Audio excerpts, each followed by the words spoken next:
दोस्तों,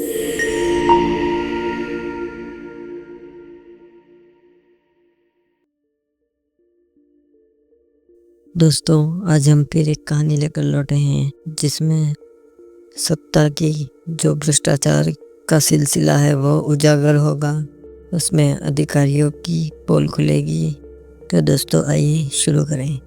सुबह का समय था। शहर के बीचों बीच बने सरकारी प्राथमिक विद्यालय में बच्चों की चहकती आवाज़ें गूंज रही थी। कक्षा में बच्चों का शोर, मासूम हंसी और खेलकूद का उत्साह चारों ओर फैला हुआ था। यह इमारत देखने में मजबूत और नई लगती थी, लेकिन किसी को अंदाज़ा नहीं था कि वह खुशियों से भरी सुबह चंद मिनटों में मौत का मंजर बन जाएगी। ठीक 10 बजे अचानक एक जोरदार धमाका हुआ। जमीन हिल गई जैसे भूकंप आया हो। छत से प्लास्टर के टुकड़े गिरने लगे। बच्चों की मासूम आंखों में डर झलक उठा। चीखों का शोर गूंज उठा और फिर कुछ ही पलों में पूरी इमारत धड़ाम से ढह गई। चारों तरफ धूल का गुब्बार, टूटे बेंच, किताबों के पन्ने और मासूम लाशें बिखरी पड़ी थी। करीब 18 बच्चों की मौके पर ही मौत हो गई और कई बच्चे गंभीर रूप से घायल हो गए। शहर में हड़कंप मच गया। टीवी चैनलों पर ब्रेकिंग न्यूज़ दौड़ने लगी। सरकारी स्कूल का भवन गिरा, 18 मासूमों की मौत। इसके लिए जिम्मेदार कौन? मलबे के पास खड़ा विकास सिंह, जो निर्माण विभाग का अधिकारी था, चेहरे पर नकली मासूमियत लिए खड़ा था, लेकिन उसके मन में डर का तूफान मचा हुआ था। उसे पता था कि यह हादसा उसकी ही वजह से हुआ है। उसने ठेकेदार से मोटी रिश्वत ली थी और मजबूत कंक्रीट की जगह घटिया मटेरियल इस्तेमाल करवाया था। उसके दस्तखत वाली फर्जी रिपोर्ट के दम पर ही इस इमारत को सुरक्षित घोषित किया गया था। लोगों के रोने की आवाज़ें, बच्चों की लाशों से उठती बदबू और चारों तरफ का सन्नाटा विकास के कानों में गूंज रहा था, लेकिन जो होने वाला था उसके लिए वह बिल्कुल तैयार नहीं था। पहली रात का खौफ। भवन को सील कर दिया गया। मलबे पर पुलिस चौकी तैनात थी, लेकिन रात होते ही वहां अजीब घटनाएं होने लगी। चौकीदार ने बताया, रात को बच्चों की हंसी सुनाई देती है, जैसे वो खेल रहे हों। कभी कभी टूटी दीवारों पर खून जैसे लाल निशान नजर आते हैं। मैं वहां खड़ा ही नहीं रह पाता। पहली ही रात वह भाग गया। पुलिस भी मानने लगी कि जगह अजीब है, कोई भी वहां रात बिताने की हिम्मत नहीं करता। आर्या की एंट्री होती है दूसरे दिन। मशहूर पत्रकार आर्या वहां पहुंची। चारों तरफ टूटी हुई दीवारें, खून से सनी किताबें और बच्चों के टूटे खिलौने बिखरे पड़े थे, लेकिन एक कोने में उसने कुछ अजीब देखा। गीली मिट्टी पर छोटे छोटे पैरों के निशान। उसने चारों ओर देखा, वहां कोई नहीं था। उसने कैमरा उठाया और उन निशानों का पीछा किया।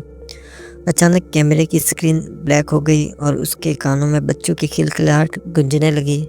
घबरा कर उसने पीछे देखा। हमारे कातिलों को ढूंढो। आर्या का दिल जोर जोर से धड़कने लगा। वह समझ गई कि यह सिर्फ एक हादसा नहीं, यह एक खूनी खेल था और शायद उन मासूम आत्माओं की चीखें भी इस खंडर में गूंज रही थी। आर्या उस रात घर नहीं गई। गेस्ट हाउस में ठहर कर उसने अपने कैमरे की फुटेज देखने का फैसला किया। उसने लैपटॉप खोला और वीडियो प्ले किया। शुरू में सब सामान्य लगा, मलबा, टूटी किताबें, बच्चों के जूते, लेकिन अचानक स्क्रीन पर विकृति आने लगी। कुछ सेकंड बाद स्क्रीन पर बच्चों के चेहरे उभर आए, धूल और खून से सने, आंखों में सवार, होठों पर खामोश चीखे। उसके बाद स्क्रीन काली हो गई। उसी समय कमरे का बल्ब टिमटिमाने लगा। खिड़की अपने आप खुली और ठंडी हवाओं का झोंका आया। झोंके के साथ ही फुसफुसाहट गूंजी, आर्या, हमें इंसाफ दिलाओ। आर्या का दिल दहल गया। उसने लैपटॉप बंद किया, खिड़की की तरफ दौड़ी। बाहर जाकर देखा तो गीली मिट्टी पर छोटे पैरों के निशान बने थे, सीधे उसके कमरे की ओर आते हुए। उसकी सांस तेज हो गई। उसने कैमरा उठाकर तस्वीर लेने की कोशिश की, लेकिन कैमरा अपने आप बंद हो गया। दूसरी तरफ विकास सिंह का डर। उधर विकास सिंह अपने कोठी में बैठा शराब पी रहा था। टीवी पर न्यूज फ्लैश हो रही थी। सरकारी स्कूल हादसा, भ्रष्टाचार की बू। वह चैनल बदलता रहा, लेकिन हर जगह वही खबर। उसके माथे पर पसीना था। तभी उसे लगा कि घर के बाथरूम में पानी टपकने की आवाज़ आ रही है। वह उठकर अंदर गया। बाथरूम की दीवारों पर खून के धब्बे उभर रहे थे। शीशे पर अचानक एक बच्चा नजर आया, गले में चोट, चेहरा खून से सना, आंखें उसे घूरती हुई। विकास चीख पड़ा। बूढ़ा तो कोई नहीं था, लेकिन शीशे पर खून से लिखा था, तुम्हारी वजह से। वह पागलों की तरह भागा। लेकिन कमरा खाली था। तभी पीछे से बच्चों की हंसी गूंजी। उसने खिड़की से बाहर झांका। आंगन में छोटे पैरों के निशान मिट्टी पर उभर रहे थे। जांच की परतें खुलती। अगले दिन आर्या फिर मलबे के पास पहुंची। उसने आसपास के लोगों से बात की। एक बुजुर्ग ने धीमी आवाज में कहा, बेटिया यह हादसा नहीं, हत्या थी। ठेकेदार और अफसर ने मिलकर घटिया सामान डाला। लोगों ने देखा था कि सीमेंट की जगह मिट्टी और पत्थर इस्तेमाल हो रहे थे। शिकायत की गई, लेकिन रिपोर्ट में सब ठीक ही बताया गया। आर्या के माथे पर पसीना था। उसने नगर निगम के दफ्तर जाकर रिकॉर्ड खंगालने शुरू किए। घंटों बाद उसे वह रिपोर्ट मिल गई जिस पर विकास सिंह के दस्तखत थे। उसमें साफ लिखा था, भवन संरचना सुरक्षित, उच्च गुणवत्ता पूर्ण। उसके पास अब ठोस सबूत था, लेकिन असली डर अभी भी बाकी था। रात का खौफ। उस रात वह रिपोर्ट लेकर वापस लौट रही थी। सुनसान सड़क, चारों तरफ अंधेरा। अचानक उसकी कार बंद हो गई। उसने इग्निशन घुमाया, लेकिन इंजन ने जवाब दे दिया। चारों तरफ सन्नाटा, सिर्फ हवा की सीटी। उसने मोबाइल निकाला, नेटवर्क गायब। टॉर्च ऑन करते ही सामने का नज़ारा देखकर उसके रोंगटे खड़े हो गए। सड़क पर खून से सने बच्चों के कपड़े बिखरे थे। अचानक कार की खिड़की पर छोटे हाथों के निशान बनने लगे। पहले एक, फिर दो, फिर दर्जनों, जैसे कोई बच्चे बाहर से तप पा रहे हो।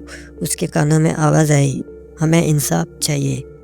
अचानक शीशा चटक गया और कार के अंदर तेज ठंडक भर गई। आर्या ने हड़बड़ाकर गाड़ी स्टार्ट की और वहां से निकल भागी। उसके हाथ कांप रहे थे, आंखों में डर था। उसने खुद से कहा, ये आत्माएं किसी को नुकसान नहीं पहुंचाना चाहती है, इन्हें तो बस इंसाफ चाहिए। सुबह का सूरज उग चुका था, लेकिन शहर का माहौल अभी भी काला और भारी था। आर्या पूरी रात सोई नहीं। उसकी आंखों में सिर्फ मलबे के नीचे दबे बच्चों की तस्वीरें और खून से लिखे शब्द घूम रहे थे, हमारे कातिल को ढूंढो। उसने न्यूज़ चैनल के दफ्तर में कदम रखा और अपने एडिटर से कहा, आज हम सिस्टम का सबसे बड़ा सच उजागर करेंगे, चाहे जो हो जाए। आर्या ने वीडियो एडिट करवाया। उसने अपनी रिपोर्ट में वह सब दिखाया, भवन निर्माण की फर्जी रिपोर्टें, घटिया मटेरियल, रिश्वत की साजिश और सबसे बड़ा सबूत, विकास सिंह के दस्तखत। उसने नगर निगम की फाइल की कॉपी भी कैमरे पर दिखाई। जैसे ही रिपोर्ट चैनल पर चली, पूरे शहर में तूफान मच गया। टीवी पर हेडलाइन चमक रही थी, भ्रष्टाचार का काला चेहरा, स्कूल हादसे के पीछे सरकारी मिलीभगत। सरकार पर दबाव बढ़ा, उच्च स्तरीय जांच बैठी। विकास सिंह का नाम खुलकर सामने आ गया। लोग उसके घर के बाहर इकट्ठा होने लगे, लेकिन इस कहानी का असली और डरावना हिस्सा अब शुरू होने वाला था। विकास का डर अब मौत में बदलने वाला था। विकास सिंह शराब के गिलास पर गिलास पी रहा था। टीवी पर उसकी तस्वीर के साथ ब्रेकिंग न्यूज़ चल रही थी। उसने गुस्से में रिमोट फेंक दिया। ये औरत सब बर्बाद कर देगी, उसने बुदबुदाया। अचानक लाइट चली गई। पूरा घर अंधेरे में डूब गया। उसने मोबाइल की टॉर्च ऑन की, तभी सीढ़ियों से पानी बहने की आवाज़ आई। उसने टॉर्च ऊपर फेंकी, पानी नहीं, खून टपक रहा था। उसकी सांसें रुक गई। उसने बाथरूम का दरवाज़ा खोला। दीवारों पर खून से सने हाथों के निशान और शीशे पर लिखा था, तुम्हारी वजह से हमारी मौत हुई है। वह चीखते हुए बाहर भागा। कमरे का दरवाज़ा अपने आप बंद हो गया। जमीन उसके पैरों के नीचे हिलने लगी, जैसे इमारत तैर रही हो।